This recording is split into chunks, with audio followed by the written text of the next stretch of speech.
In the late 19th century, America wasn't ruled by presidents or Congress. It was ruled by families, dynasties of oil, steel, railroads, and finance, who bought politicians, controlled the press, and reshaped the country to serve themselves. To the public, it was the golden age of progress. To the insiders, it was an empire of money. Democracy was a costume, wealth was a power. We call it the Gilded Age, a term coined by Mark Twain in the 1870s to describe a period covered in glitter but rotten underneath. The Civil War was over. Railroads stitched the continent together. Cities boomed, and fortunes multiplied at a pace the world had never seen. The United States went from a struggling republic to an industrial giant, but the gilding hid deep cracks. Inequality was staggering. Corruption was open. A few controlled the many. The faces of this new oligarchy became household names: Rockefeller, Carnegie, Vanderbilt, Morgan, and Astor. These were not just businessmen. They were empire builders who reshaped the country as they pleased. John D. Rockefeller built Standard Oil into a monopoly that controlled 90% of U.S. oil. Andrew Carnegie transformed steel into the backbone of industry, breaking unions violently when workers resisted. Cornelius Vanderbilt and later his heirs commanded railroads and shipping, declaring with arrogance, "The public be damned." J. P. Morgan didn't just finance industries. He bailed out the U.S. government itself, dictating terms like a private emperor.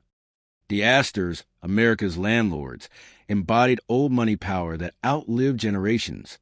Together, they didn't just get rich, they quietly ruled America. Rockefeller, maybe the most famous.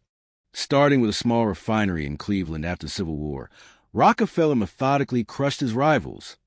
He cut secret deals with railroads for favorable shipping rates.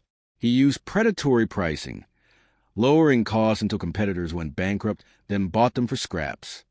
By 1880, Standard Oil controlled nearly every drop of oil in the country. With oil came money, and with money came power. Rockefeller's wealth reached over $400 billion in today's dollars, making him the richest man in modern history. To protect himself, he wrapped his empire in trusts, corporate shells, and philanthropy. The Rockefeller Foundation would later fund universities, medical research, and global health campaigns. But beneath the charitable image was the man who turned oil into monopoly and monopoly into political control. Andrew Carnegie, the Steel Baron, told a similar story of ruthless rise.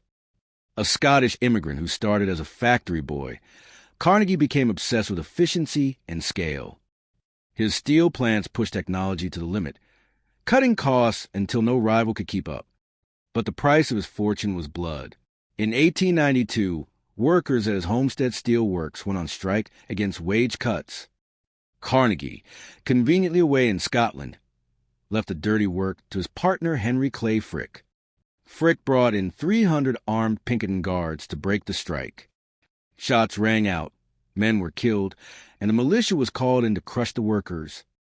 The message was clear: steel profits came before steelworkers' lives.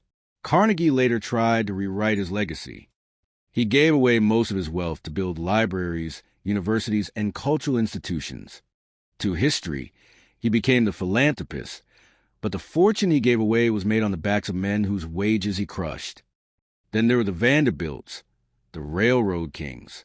Cornelius Vanderbilt began as a ferry operator, but built an empire in shipping and railroads. By his death in 1877, he was worth around $200 billion in today's dollars. The Vanderbilts became the poster family of excess. Their mansions in New York and Newport weren't homes. They were palaces. Walls gilded in gold leaf, chandeliers the size of houses, ballrooms built to impress European royalty. When asked about the public interest, Cornelius Vanderbilt sneered, "The public be damned." They lived above society, flaunting wealth so obscene it sparked national resentment.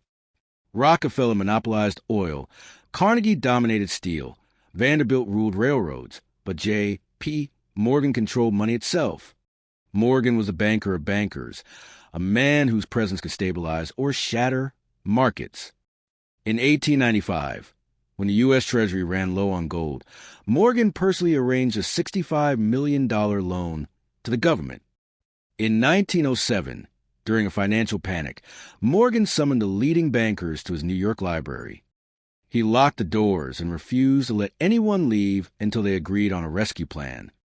Private finance saved the public system, but on its terms. Morgan wasn't elected, but he had more influence over the economy than the president. That is what it means to quietly rule. Then there were the Astors, the landlords of New York. John Jacob Astor, the family patriarch, made his fortune in fur trading in real estate, buying Manhattan when it was farmland. By the late 19th century, the Astors were the embodiment of old money, secure, inherited, aristocratic. They hosted society balls, dictated social status, and turned real estate into dynastic wealth.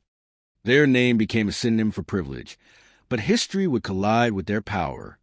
In 1912, John Jacob Astor boarded the Titanic, one of the richest men in the world. The ship was a pinnacle of Gilded Age luxury. Marble staircases, gilded dining rooms, suites fit for kings. It was marketed as unsinkable, like America's elite thought of their fortunes. When the Titanic struck an iceberg and sank, Astor went with it. His 20-year-old pregnant wife survived, inheriting part of the fortune. The image of the world's wealthiest man, sinking became a metaphor for the hubris of the era. The Titanic was a gilded world made real, luxurious on the surface, but fragile underneath. The Gilded Age was full of episodes that revealed who really held power. The Homestead strike showed profits outweighed lives. J.P. Morgan's gold loan proved private bankers could control the state. Vanderbilt's palaces showed arrogance could be worn like jewelry. Titanic revealed wealth buys luxury, not immortality. These families weren't just rich, they were the invisible government. What became of these families? Did their power last forever? Some fortunes were squandered, some institutionalized, others transformed into new forms of influence. The Rockefellers endured. Standard Oil was broken up, but fragments became Exxon, Chevron, and other global giants. The Rockefeller name shifted from monopoly to philanthropy, but the fortune remained. The Rockefeller Foundation, University, and Trusts turned wealth into soft power, shaping public policy and global health. The family became less visible across generations, but influence never disappeared. Carnegie sold his steel empire to J.P. Morgan in 1901 for $480 million, over $15 billion today. He then gave most of it away, building libraries, universities, and funding cultural institutions. Carnegie believed, the man who dies rich dies disgraced. His descendants never became a dynasty. Wealth didn't pass down, it passed out. His legacy is philanthropy. The Vanderbilts became a cautionary tale. Cornelius Vanderbilt amassed one of the greatest fortunes in history, but heirs spent it extravagantly. They built palaces, threw million-dollar parties, and competed in luxury. By mid-20th century, the fortune was gone. Today, the Vanderbilts remain socially prominent. Journalist Anderson Cooper is one. But he openly says he didn't inherit wealth. In his words, the fortune ran out. Wealth rarely survives 3 generations. The Morgans lost their personal dynasty, but left something larger.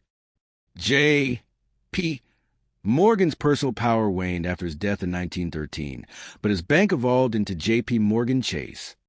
The family dynasty faded, but the institution outlived him, trading bloodline power for institutional power. The Astors split.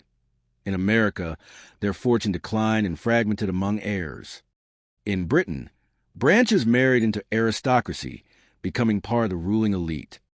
The Titanic disaster sealed the Astor image, wealthy, glamorous, but ultimately fragile. The Astor name still carries weight, but it's old money rather than the engine of power. Not all these families are rich as they once were. Some legacies collapsed, some turned philanthropic, others institutionalized into banks and corporations dominating today's economy. The lesson isn't whether a fortune survived. It's that money on the scale reshaped America. The Gilded Age playbook is still in use. Rockefeller's monopoly? Today, Tech giants dominate markets, buying competitors and shaping laws. Carnegie's steel empire? Today, big tech or big pharma crush strikes and protest to protect profits. Vanderbilt's arrogance? Billionaires building rockets while ordinary people can't afford rent. Morgan's Treasury power? Hedge funds, central banks, and financial institutions can topple governments. Astors' Titanic hubris? Elites calling systems unsinkable right before they crack. The Gilded Age didn't end, it evolved. We still live among oligarchs. Names changed. Bezos, Musk, Gates, Koch's. Instead of Morgan locking bankers in a library, central bankers and hedge fund CEOs decide market fates. Instead of Astors on the Titanic, billionaires buy bunkers and private islands, preparing for collapse. Different tools, same script. Democracy alone doesn't protect you from oligarchy. In the Gilded Age, money ruled and government followed. Today, money still rules. It just wears a different mask. The lesson: wealth corrupts politics, but concentrated wealth is politics. Rockefeller didn't need to be president. His monopoly made him more powerful than any president. Morgan didn't hold office. He held the government's gold. Vanderbilt didn't need voters. He owned the rails that moved their lives. Astor didn't need legislation. He owned the land people lived on. Wealth like that makes democracy decoration. History doesn't repeat, it compounds. Yesterday's money and power laid today's foundation. If you don't see how wealth rules, you'll mistake oligarchy for freedom. That's the most dangerous illusion of all.